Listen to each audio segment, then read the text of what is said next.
si Rosmar Tan. Tumatakbo po ito konsyel ng Maynila. Ang sinasabi niya dito mga kababayan, matindi. Wag raw siyang husgahan dahil nakapagtapos naman daw siya sa pag-aaral at saka hindi raw siya bobo. Ayan ang sinasabi niya. Pakinggan natin tong sinasabi niya mga kababayan. Sa totoo lang, tulad nga na lagi ko po sinasabi, wala naman po akong balak tumakbo dahil dagdag sakit sa ulo, dagdag obligasyon, responsibilidad.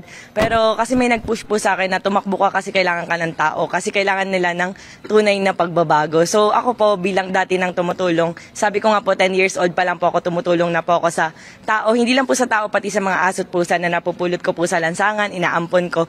So hindi lang po ngayon ako tumutulong na kagaya po ng iba na dahil may kailangan, dahil eleksyon, tumutulong sa mga tao. Tapos pagkatapos, wala na, hindi na ulit magpaparamdam. So hindi po ako ganun, matagal na po. So ngayon po, dahil pinupush po nila ako na tumakbo ka kasi kailangan ka ng tao. Kaya sabi ko, siguro nga mas marami akong matutulungan kapag ka nakaposisyon na po ako. Pwede ba namin malaman kung sino itong nag-push o nag-udyok sa'yo? Sa totoo lang po, hindi po sila politiko or normal na tao lang po, kaibigan ko lang po. Ilang beses mo na itong tatakbo, Rosmar?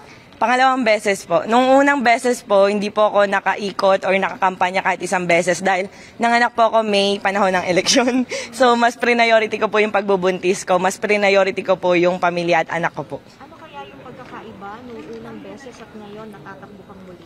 So, nung unang beses po, hindi po ako nakaikot kahit isang beses.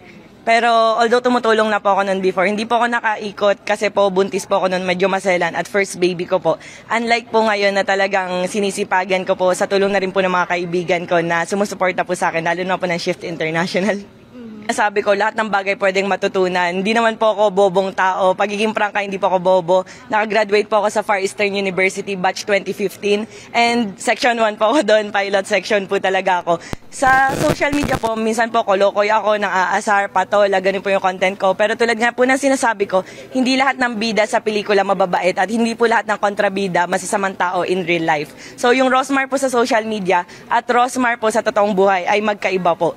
At yung content ko po na parang engot-engotan, tanga-tangahan, hindi po ganun yung Rosmar dahil masasabi ko naman po na matalino po akong tao. At hindi po doon nagtatapos yung pagiging politiko dahil unang-una po sa lahat, anin po ang katalinuhan sa law or kung ano pong yan, kung hindi ka naman po bukal sa pagtulong sa mga tao. Kung yung puso mo wala po talaga sa pagtulong, nonsense po yun para sa akin.